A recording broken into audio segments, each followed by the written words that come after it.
Icarus is a game with a lot of perks, and if you want to know how to get all of them, well, that's what I'm here for. To start off, you're going to need to find your game files. To do this quickly, you can press the Windows and R key at the same time, and a box will appear. In the box, type app data, and then click OK. You then want to double-click the local file, and then scroll down until you find Icarus.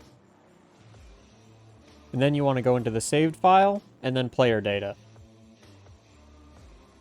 Once you're in the player data file, you'll see another one that's just a bunch of random numbers. You want to double click on that one as well. And now that you're here, this is where your character data is actually stored. The second way to locate this file is to right click on the Windows Start button and select File Explorer. Inside of File Explorer, you want to locate the drive that Windows is installed on. For me, this is my C drive. And now once I'm in my C drive, I want to look for the file that says users. And now inside the users file, you want to select the file that is yours. And now inside your personal file, you should find app data. On a side note, if you cannot find app data, it is likely a hidden file. In order to view hidden files, at the top left of File Explorer, you can click the View button and then select Hidden Items. This will show any hidden files in that folder. All right, carrying on. Now that you're in your player data, your File Explorer should probably look something like this. If you do already have existing characters in Icarus, you may see character backups and profile backups in this file location. These, however, are not what we are interested in. At this point, I would say it's a good idea to back up your current characters if you have them. You can do that by right-clicking on the characters.json file, clicking copy, and then right-clicking on your desktop and clicking paste. Alright, now it's time to actually start editing your character. The first step in doing this is to launch your game. And now once your game is open, what you need to do is delete their character JSON and all the backup files. Once that's done, you should see that you don't have any characters to select and it's asking you to make a new one. And now at this point, I would recommend putting your game into windowed mode and changing the resolution to something lower than your native resolution. We're going to be switching between Icarus and the game files pretty frequently, so this is just a lot easier to be able to see both of them at the same time. Alright, so now that you have your new character, it's time to start making his file. To do this, open the new characters.json file that appeared when you made the new character. Currently this file is very simple, but it won't be by the end. And now the only other file that you'll need to open is profile.json. In this file, you'll find three very important things: your credits, your refund amount, and the amount of exotics that you have. What we're interested in right now is the credits. Change this to 500 and then click File at the top left and save. We're now done with this file, so you can go ahead and close out of it. Now tabbing back into the game, to refresh your character, go back to Character Select and then select the character that you just made again. And now checking in the talents tree, you can see that the respec points have changed to 500. Alright, now that we have the respec points, we need something to actually respec. To do this, go into the characters file, and near the start of the file, you'll see where it says XP followed by a number. For me, this number is 0. Changing this number to 50 million will max out your character and give them enough points to spend. Once you've changed it to 50 million, click File at the top left and save. Now going back into the game again, you can refresh your character by going back to the character select and reselecting your character. As you can see now, my character is a level 50 with 60 talent points available. And now what we need to do is buy perks.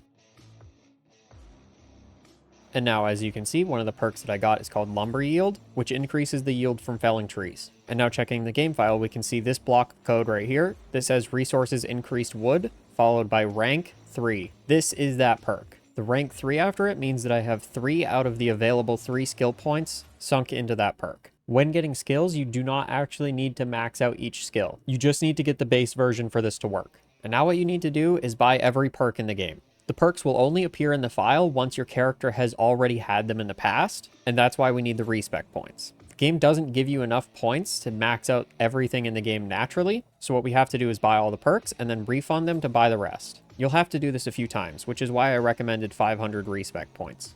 Alright, and now that you've gotten all of the talents and then refunded all of the talents, we can head back over the characters file. As you can see, the file is much larger now. That's because it contains all of the perks. But as you know, your character doesn't have the perks yet, they're just appearing in the file. To get all the perks, what you need to do is press Ctrl and H at the same time. This will bring up the Replace menu. The Replace menu has two sections, a Find and Replace With section. What you need to do now is look through your character file and find somewhere where it says rank 0. Your file will say this in several places, so it shouldn't be that hard to find. And now once you found where it says rank 0, you can copy and paste that into the Find section. You can also copy and paste it into the Replace section, but change the 0 to a 4. And now once you've done that, click Replace All. If you forgot to refund any perks, you can also change the Find section to 1, 2, and 3, and click Replace All. This will make sure that you have all of your perks completely maxed out. Alright, and now as you can see, going back into the game and refreshing our character, you have all the perks. And now on to blueprints. This part is pretty simple. You'll already have plenty of perk points,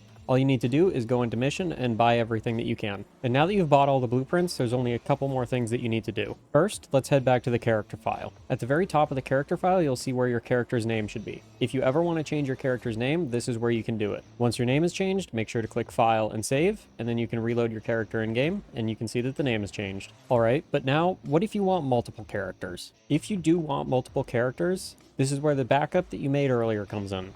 Assuming that you already have existing characters, you can splice the files together so that you can have your modded character and your legitimate character. To do this, I would recommend having both your backup file and your current file open at the same time so you can see how to properly format it. And now, as you can see here, characters are split by spacing at the top and then end with a comma and a line change. So to splice the files, locate the character that you want to paste in on your backup file and copy the section that you want, including the spaces at the start and the comma at the end. And now once you have your character selected and copied, you can move over to the new file, and at the end of the character information, you'll notice that it ends with a quotation mark. You need to add a comma after this quotation mark and then press enter to create a new line. And you can now paste your old character onto this line. And now what you need to do once your character is in place is you need to scroll to the end of that character's data. At the end of the character's data, you'll find a comma which you need to delete to make sure that it ends with a quotation mark instead of the comma. And now once you've done this, go back over to your backup file, and at the end you'll notice that it ends with a bracket and a curly bracket. Copy both the brackets including the spacing and then paste them in at the end of your new file. Now at this point in the new file, you can go to the top left and File Save, and then I would recommend opening your game just to make sure that your character is there. If your character isn't there, I would rewatch this step and pause along the way to make sure you're doing everything correctly. And that's about it. If you found this video helpful, consider liking and subscribing, and go watch this video. I'll see you next time.